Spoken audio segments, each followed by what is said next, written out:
Hello everyone, कैसे हैं आप। आशा करता हूं कि सभी स्टूडेंट अपने अपने घरों पर सुरक्षित होंगे, स्वस्थ होंगे।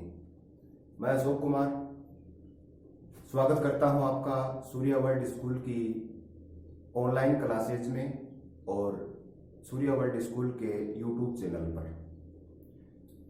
बच्चों, आज कक्षा 12 आर्ट के विद्यार्थियों के लिए ये वीडियो है और इसमें हम आज पढ़ेंगे अपनी भूगोल की जो किताब है उसका सेकंड जो भाग है, उसका पहला जो अध्याय है जनसंख्या। जनसंख्या से संबंधित जनसंख्या वितरण, घनत्व, वृद्धि और संगठन। इस अध्याय में भारत की जनसंख्या का विवरण दिया गया है। तो आइए बच्चों, जानते हैं पहले जनसंख्या शब्द अर्थ। जनसंख्या का शब्द अर्थ क्या रहता है। जब देखो, जनसंख्या है वो दो शब्दों के मेल से बना है, जन प्लस संख्या, जिसमें जन का अर्थ होता है लोग और संख्या का मतलब संख्या। तो इसमें शब्द अर्थ जो निकलता है जनसंख्या का वो है लोगों की संख्या। आमतौर पर जब भी ये पूछा जाता है कि जनसंख्या किसे कहते हैं या जनसंख्या से आपका क्या अभिप्राय है, तो आपका उत्तर होता है कि लोगों की संख्या को जनसंख्या कहते हैं। ये गलत होता है बच्चों। शब्द अर्थ होता है लोगों की संख्या, जनसंख्या की परिभाषा अलग होती है। देखो, क्षेत्र विशेष में या किसी क्षेत्र विशेष में निश्चित समयावधि के दौरान रहने वाले लोगों की संख्या को जनसंख्या कहते हैं। देखो, इसमें दो चीजें हैं, क्षेत्र और समय। इनके बिना जनसंख्या की परिभाषा, जैसे मैं आपको एक उदाहरण दूं कि किसी गांव की जनसंख्या वो 5000 व्यक्ति है। इसमें कब मतलब समय नहीं है, तो ये जन परिभाषा नहीं हुई। समय भी होना चाहिए, या मैं आपको कहूं कि 2011 में जनसंख्या है वो 5000 थी, तो आपका प्रश्न होगा कि कहां की। मतलब क्षेत्र और समय दोनों जरूरी होते हैं। तो देखो, जनसंख्या की परिभाषा होती है किसी क्षेत्र विशेष में निश्चित समयावधि के दौरान रहने वाले लोगों की संख्या को जनसंख्या कहते हैं। जैसे मैं कहूं कि उस गांव में 2011 में जनसंख्या है वो 5000 थी। अब ये सही है, क्योंकि देखो, गांव क्षेत्र का नाम भी है और समय भी कब, 2011 में। तो परिभाषा आपको जो याद करनी है वो ये है कि क्षेत्र विशेष में या किसी क्षेत्र विशेष में निश्चित समयावधि के दौरान रहने वाले लोगों की संख्या को जनसंख्या कहते हैं। देखो, शब्द अर्थ लोगों की संख्या, परिभाषा अलग है। अब भारत में जनसंख्या या लोगों को गिनने का काम, जनगणना का कार्य है, ये प्रत्येक 10 वर्ष के अंतराल से किया जाता है। भारत में जनगणना की शुरुआत हुई थी 1872 में। कब हुई थी बच्चों? 1872 में।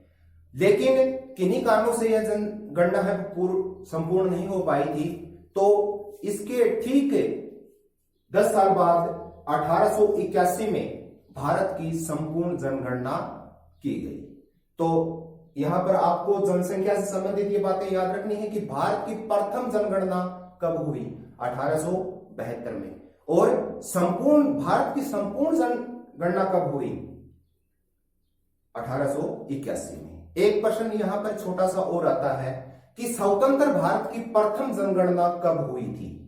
स्वतंत्र भारत की प्रथम जनगणना कब हुई थी? तो उसका उत्तर है बच्चों 1951 में। भारत 1947 में आजाद हुआ था और 1951 में पहली जनगणना थी जो स्वतंत्र भारत की प्रथम जनगणना मानी जाती है। अब देखिए, इसके आगे भारत में जनसंख्या का वितरण जानते हैं। जनसंख्या वितरण का क्या तात्पर्य होता है बच्चों? धरातल के ऊपर जनसंख्या के फैलाव को, धरातल के ऊपर जनसंख्या के फैलाव को जनसंख्या वितरण कहा जाता है। देखो, भारत में जनसंख्या का वितरण असमान पाया जाता है। भारत में जनसंख्या का वितरण असमान पाया जाता है। ये तो सभी चीजों के लिए आप याद कर सकते हो। अगर आप विश्व की जनसंख्या के बारे में पढ़ रहे हो तो भी आपको यही बात याद रखनी है, क्योंकि न तो किसी विश्व में, न अपने भारत में, न अपने राज्य में या किसी भी राज्य में जनसंख्या का वितरण समान नहीं पाया जाता। तो जनसंख्या का वितरण, भारत में जनसंख्या का वितरण असमान पाया जाता है। इसके बहुत कम राज्यों में बहुत अधिक जनसंख्या व अधिक राज्यों में कम जनसंख्या निवास करती है। जैसे महाराष्ट्र, यूपी, उत्तर प्रदेश, बिहार, पश्चिम बंगाल, आंध्र प्रदेश में देश की 76% जनसंख्या निवास करती है। अब बच्चों देखो, ये तो केवल कितने राज्य हैं भारत के? केवल 5 राज्यों में भारत की 76% जनसंख्या निवास करती है।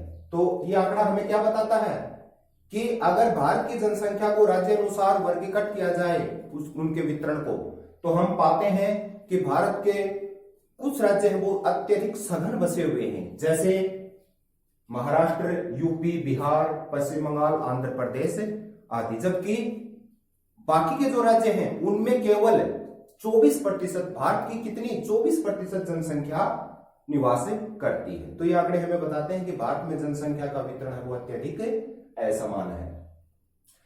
असमानता का प्रमुख कारण क्या है कि जनसंख्या बराबर क्यों नहीं रहती?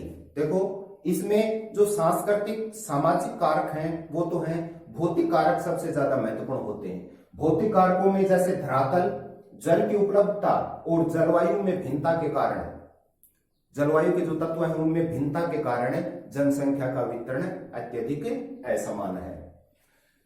सर्वाधिक जनसंख्या वाला राज्य, भारत का सर्वाधिक जनसंख्या वाला राज्य उत्तर प्रदेश है बच्चों, और सबसे कम जनसंख्या अरुणाचल प्रदेश की। ये तो राज्यों का कि सबसे ज्यादा और सबसे कम जनसंख्या किस राज्य की है। सबसे ज्यादा जो संख्या है वो उत्तर प्रदेश की और सबसे कम जनसंख्या है वो अरुणाचल प्रदेश की है। अब आगे बढ़ते हैं जनसंख्या घनत्व में। इसकी परिभाषा हो गई, जनसंख्या की परिभाषा हो गई, जनसंख्या का शब्दार्थ हो गया। भारत की जनगणना कब हुई थी? प्रथम जनगणना और संपूर्ण जनगणना। जनसंख्या वितरण से क्या अभिप्राय है? धरातल के ऊपर जनसंख्या का फैलाव, लोगों को की संख्या का फैलाव। अब आते हैं जनसंख्या घनत्व। देखो, प्रति इकाई क्षेत्र में निवास करने वाले लोगों की संख्या को जनसंख्या घनत्व कहते हैं। ये इसकी परिभाषा है बच्चों। जनसंख्या घनत्व किसे कहते हैं? प्रति इकाई क्षेत्र में निवास करने वाले लोगों की संख्या को जनसंख्या घनत्व कहते हैं। भारत का जनसंख्या घनत्व है वो 2011 की जनगणना के अनुसार 382 व्यक्ति प्रति वर्ग किलोमीटर पाया जाता है। 2011 के अनुसार सर्वाधिक जनसंख्या घनत्व वाला राज्य भारत का बिहार है, जिसमें 2011 के अनुसार जनसंख्या घनत्व 1102 व्यक्ति प्रति वर्ग किलोमीटर है। सबसे कम जनसंख्या 2011 की जनगणना के अनुसार सबसे कम जन घनत्व वाला राज्य है वो अरुणाचल प्रदेश है, जिसमें केवल 17 व्यक्ति प्रति वर्ग किलोमीटर जनसंख्या घनत्व पाया जाता है 2011 के अनुसार। अब बात आती है केंद्र शासित प्रदेशों की। राज्यों का हो गया, बिहार सर्वाधिक जनसंख्या घनत्व वाला राज्य है और अरुणाचल प्रदेश सबसे कम जनसंख्या घनत्व वाला राज्य है। अब 2011 के अनुसार सबसे ज्यादा जनसंख्या घनत्व वाला केंद्र शासित प्रदेश कौन सा है? तो दिल्ली। और सबसे कम जनसंख्या घनत्व वाला केंद्र शासित प्रदेश अंडमान निकोबार द्वीप समूह।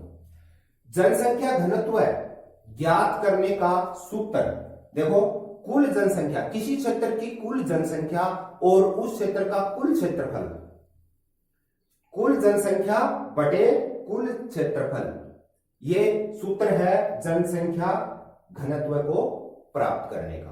भारत में इनको राज्य अनुसार अगर बांटा जाए तो हम पाते हैं कि भारत के कुछ राज्य हैं वो अधिक जनसंख्या घनत्व वाले हैं, कुछ राज्य मध्यम श्रेणी में आते हैं, मध्यम जनसंख्या घनत्व वाले हैं, और कुछ राज्य न्यूनतम या कम जनसंख्या घनत्व वाले हैं।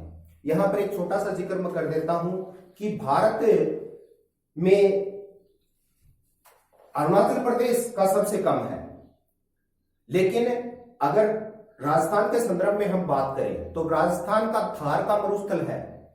अगर वैश्विक स्तर पर इसको देखा जाए तो यह विश्व का सर्वाधिक बसा हुआ मरुस्थल है। सर्वाधिक बसा हुआ मरुस्थल मतलब जितने लोग थार के मरुस्थल में निवास करते हैं इतने लोग किसी विश्व के किसी अन्य मरुस्थल में निवास नहीं करते। यहां तक कि विश्व का सबसे बड़ा मरुस्थल सहारा में भी इतने लोग नहीं रहते जितने अपने थार के मरुस्थल में रहते हैं। अब इस चैप्टर के अंदर 2 पॉइंट हो गए, 2 पॉइंट बचे हैं, वर्दी और संगठन। वर्दी जनसंख्या, वर्दी और जनसंख्या संगठन, ये आगे के वीडियो में आपको बताया जाएगा। धन्यवाद।